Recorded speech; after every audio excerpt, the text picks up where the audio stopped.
Hi guys, இன்றைக்கி நம்ம என்ன பார்க்க போகிறோம்னா கீ பிஸ்கட். ரொம்ப ஹெல்த்தியான ராகி மாவில் தான் இன்றைக்கி கீ பிஸ்கட் பண்ண போகிறோம். எப்படி பண்ணுறோம் வாங்க பார்க்கலாம். 1/2 கப் கீ எடுத்துகிட்டு நல்லா மிக்ஸ் பண்ணி எடுத்துக்கணும். 1/2 கப் பவுடர் பண்ண சுகர் ஆட் பண்ணி நல்லா மிக்ஸ் பண்ணி எடுத்துக்கணும். பவுடர் பண்ண சுகரா அப்படின்னு என்னமான்னு கேட்குறீங்களா?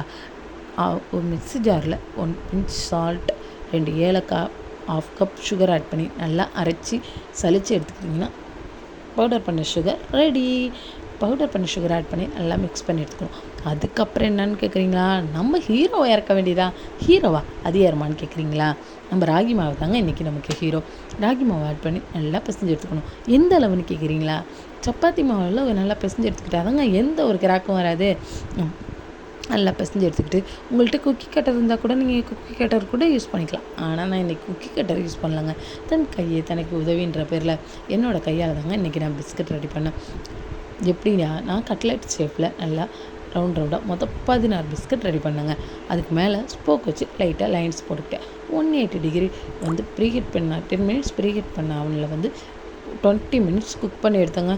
சூப்பரான பிஸ்கட் ரெடி ஆகிடுச்சுங்க. பார்க்குறீங்களா எப்படி இருக்குன்னு? அந்தளவு நல்லா டேஸ்ட்டாக இருக்கும். நீங்களே வீட்டில் ட்ரை பண்ணி பாருங்கள்.